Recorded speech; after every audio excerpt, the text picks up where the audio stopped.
A number of residents living in high-rise blocks close to the Grenfell Tower have told this programme that the removal of flammable cladding has left their homes wet, cold and damp. They're claiming it's forcing them to choose between paying extra money for heating or buying food. Residents at the Adair and Hazelwood Towers were informed by Kensington and Chelsea Council back in November 2018 that work to replace the cladding on the outside of their blocks needed to be carried out following the tragedy at Grenfell.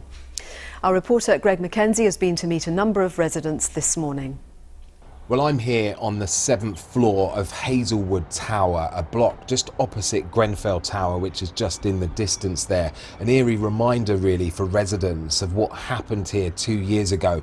Now, following that tragedy at Grenfell, tower blocks around the country, the cladding had to be removed. The government ordered it to be removed because it wasn't safe. Now, the cladding in this building was taken down in November of 2018. With it went the insulation. Now, the type of cladding here was EPS. It's called expanded polystyrene and it's flammable. So the council took it down and haven't replaced it. It's meant that many residents are paying hundreds of pounds extra a year to heat their flats. Many have told me they have to decide or choose between heating their flats or feeding their families. Now let's talk to some of those residents now. So Sue, I mean, this is 14 months ago the cladding was taken down, still not up. What are the council saying? Well, they promised us initially that we wouldn't incur any extra costs for the heating. We had Economy 7, which they upgraded to Economy 10, so it would stay on all the time, which is fine for the heaters that are actually working and the flats that have got heaters. A lot of the flats have got broken windows and they can't be fixed because the contractors have gone out of business, so there's no spare parts. So we've got to wait until they put the cladding back up and the new windows in to sort that problem out. So what's happened is a lot of people are getting electric heaters and plugging them in to keep themselves warm, and of course that's upping their electricity bills. And there's other problems, isn't there, Fatima? We're talking about mould and damp and condensation. What's your flat been like on the 3rd floor? Wow, it started in the sitting room, then it was so muddy there. Then you moved to my daughter's room. It's just cold, freezing, muddy, water in the walls, and it's just not good at all.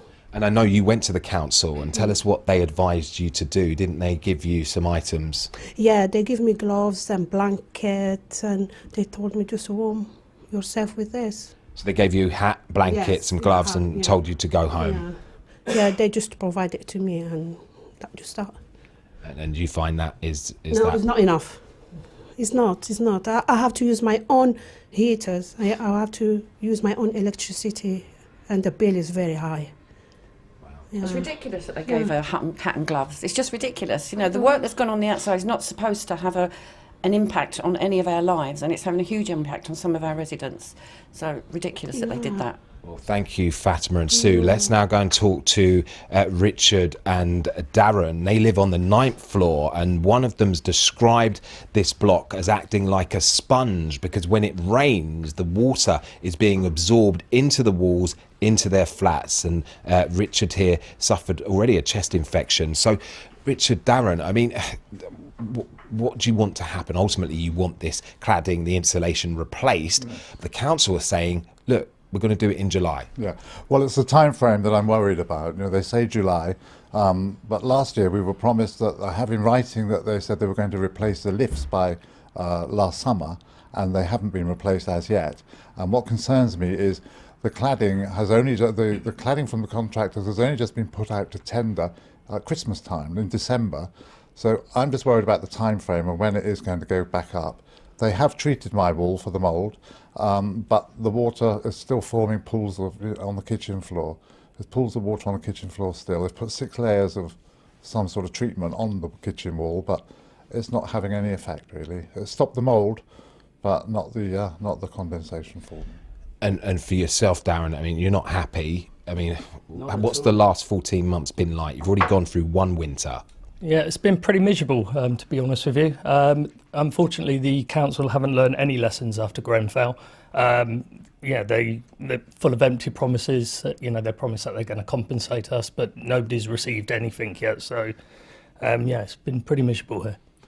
All right, well, thank you. So that's just some of the residents here at Hazelwood Tower in West London. Now, Kensington and Chelsea Council have responded. They got in touch with us yesterday and said that they will offer compensation to the residents here, and they're going to put forward suggestions for a compensation package at the next residents' meeting in February. But many residents have said it's too little, too late. Greg Mackenzie reporting, and some further response from Kensington and Chelsea Council. They told us in a statement, safety is our #1 priority, and we removed insulation on Hazelwood and Adair Towers to ensure the highest levels of fire safety in our housing. We have listened to our residents' concerns about damp and cold and have knocked on the doors of all properties to individually assess the needs of residents. We've enhanced the heating capacity to the blocks and have provided a tailored response to individual concerns, including applying damp seal and mould remover. Well, meanwhile, our colleagues at BBC Breakfast have learned that the extent of the cladding problem is greater than the official statistics published by the government. There are 278 high-rise residential blocks still with ACM cladding, that's the type used on Grenfell, across the UK. There are other types of cladding too, which puts buildings at risk of fire. Through Freedom of Information requests, the BBC has identified at least 99 high-rise blocks covered in high-pressure laminate, or HPL, which is the type of cladding that caught fire at a student housing block in Bolton last year. But as many councils could not or would not tell how many high-rises have this type of cladding, the true figure is likely to be higher.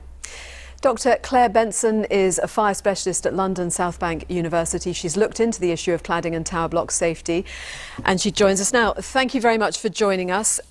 What are your thoughts on how widespread this is and why it is taking so long for it to be dealt with? Well, I think initially it's just the scale of the problem. Clearly this cladding and a variety of cladding systems are being used around the country. And as you say, Freedom of Information requests are being used to discover how big that scale is, and the numbers keep growing. I'm disappointed with the numbers, but I'm not surprised at all. Since Grenfell, I would say that fire professionals like me and others in my industry, we've really reached out to talk to building professionals, architects and housing providers to try to understand what the problems are that they're going through in trying to fix some of these issues. And there are some real problems still in getting these issues sorted. Anecdotally, I've been hearing there's a real problem with actually getting hold of a skilled labour force to remove and replace the cladding. So some people would like to and have the funds to, but are actually struggling to find a labour force to do it. Equally, over the past couple of years, some organisations did replace their cladding with what they believed was limited combustibility, except that then those cladding types failed the large-scale tests, the BS 8414 tests, for other reasons. So what are your thoughts on cladding then overall? Is it ever advisable?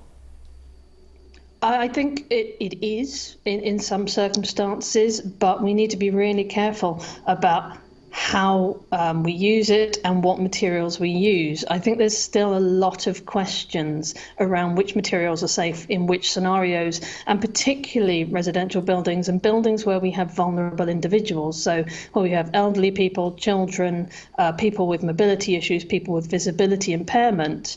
We need to think really carefully about where those people live. And of course, as a block ages, those demographics will change quite substantially. And obviously, if the people living in these tower blocks with cladding that they're concerned about are well aware of the risks, are efforts being made to improve safety in other ways in the blocks to reassure them?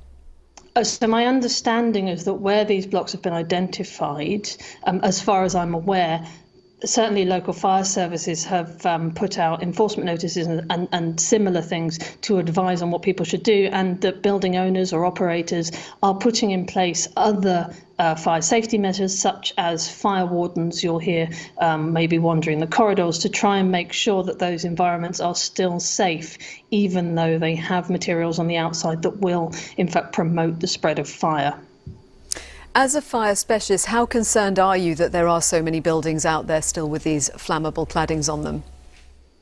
I am quite concerned, but also I think the problem is much wider than that.